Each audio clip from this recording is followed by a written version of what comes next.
अगली खबर का रुख करेंगे, जहां देश की राजधानी दिल्ली अब लव जिहादियों का अड्डा बनती जा रही है। दिल्ली में कुछ ऐसी ही कट्टरपंथी ताकतें सक्रिय हैं जो दिल्ली में रहने वाली मासूम हिंदू लड़कियों को फर्जी नाम से अपने प्रेम जाल में न सिर्फ फंसाने में लगी हुई हैं बल्कि उनकी शारीरिक और मानसिक शोषण भी करते हैं। लव जिहाद पीड़िता ने बताया है कि कैसे उसके साथ ये पूरी घटना घटी है। आपको बताएं कि कैसे ये फंसाते हैं। फर्जी नाम से पहले लड़की से मुलाकात होती है, उन्हें सही नाम नहीं बताया जाता है और उसके बाद दोस्ती पहले की जाती है और धीरे धीरे प्रेम जाल में फंसा लिया जाता है। तो क्या पूरा मोडस ऑपरेंडी रहता है, आपको बता रहे हैं। पहले दोस्ती की जाती है, फिर प्रेम जाल में फंसाया जाता है और शादी से पहले ये इस्लाम कबूल करने को लेकर बात होती है। 6 महीने तक बताया जा रहा है घर में बंद रखा गया और इस्लाम कबूल करवाया गया। 4 से 6 महीने तक घर में बंद रखा गया। घर वालों से 6 से 7 लाख रुपए भी लिए हैं। कई लड़कियों का धर्म परिवर्तन इस तरह से किया गया है। लड़कियों को विदेश भेज दिया जाता है। इसके बाद आरोपी परिवार को ब्लैकमेल करते थे। पीड़िता ने बताया कि दस्तावेज नहीं देते जिससे कि भाग न सके। अब ये पूरा मामला सामने आने के बाद इंसाफ मांग रही है बेटी। इसी से जुड़ी एक डिटेल रिपोर्ट आपको दिखा रहे हैं।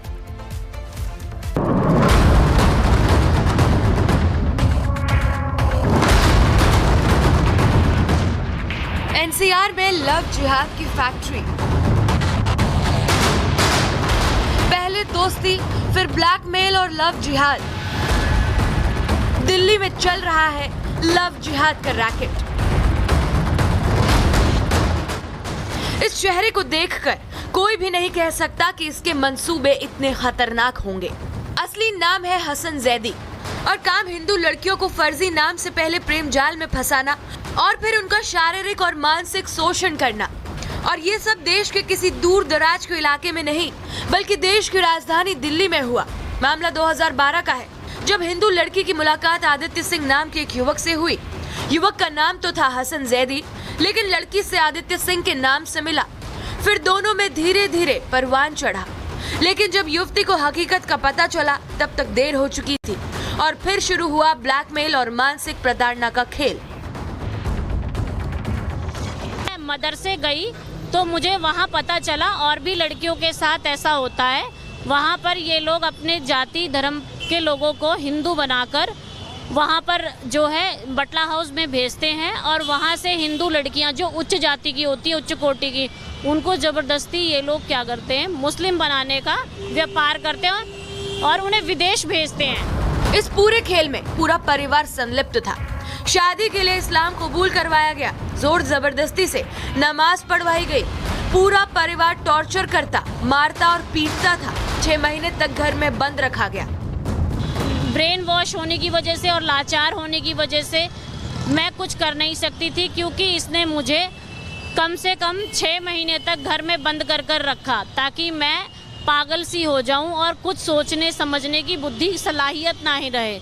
और फिर उसके बाद जब मैंने ये चीज़ एक्सेप्ट कर ली कि मुझे इसी के साथ रहना है, इसके तौर तरीके से रहना है, तो मैं रहने लगी।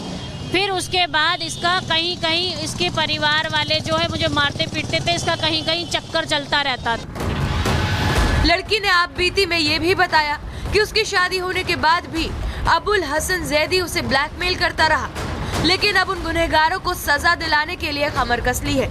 अब बेटी इंसाफ की मांग कर रही है। Bureau report, Republic Bharat. वहीं आपको बताएं, लव जिहाद पीड़िता ने रिपब्लिक भारत से खास बातचीत की है और इस पूरे मकड़ जाल की साजिश का सिलसिलेवार खुलासा किया है। कैसे उसको पहले नाम बदलकर प्यार के जाल में फंसाया गया और फिर उसका ब्रेन वॉश कर धर्म परिवर्तन का खेल खेला गया है। आप खुद सुनिए।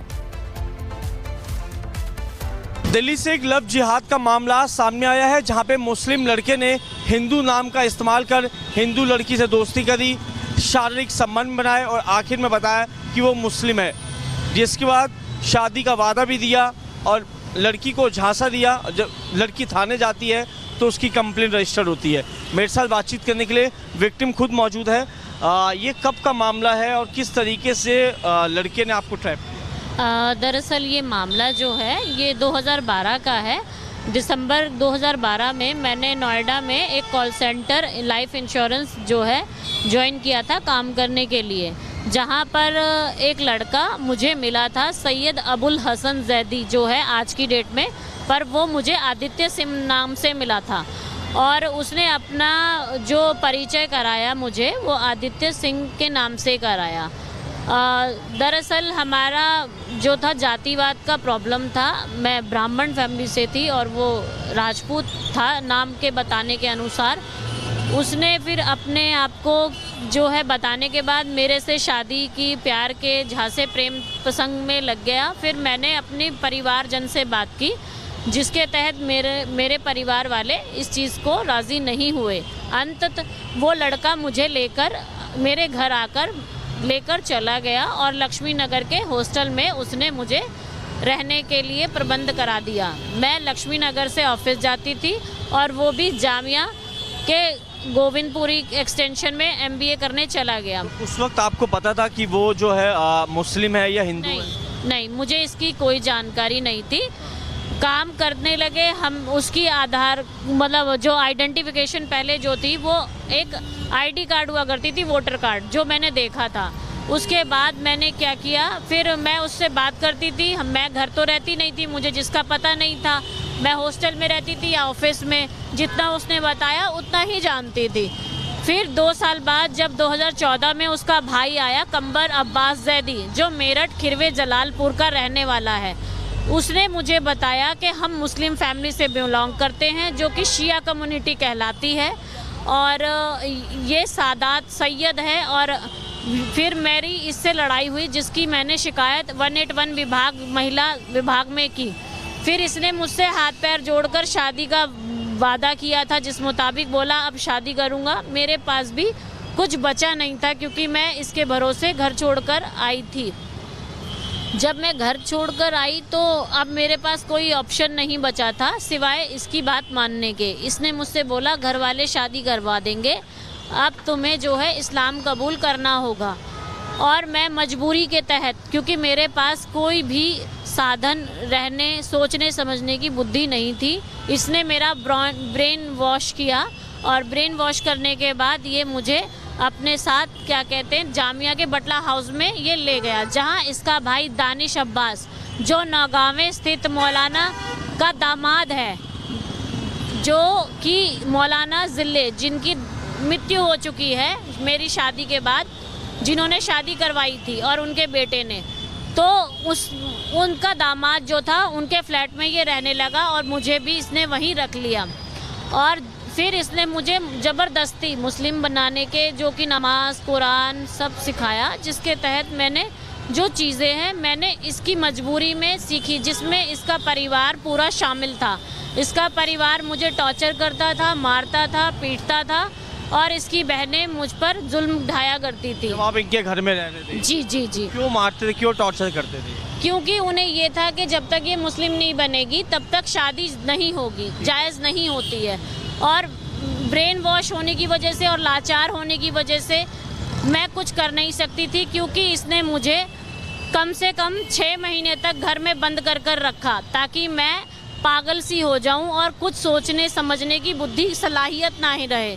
और फिर उसके बाद जब मैंने ये चीज़ एक्सेप्ट कर ली कि मुझे इसी के साथ रहना है, इसके तौर तरीके से रहना है, तो मैं रहने लगी। फिर उसके बाद इसका कहीं कहीं इसके परिवार वाले जो है मुझे मारते पीटते थे, इसका कहीं कहीं चक्कर चलता रहता था। जब मुझे पता चला मैंने फिर इससे अलग होने का फैसला किया।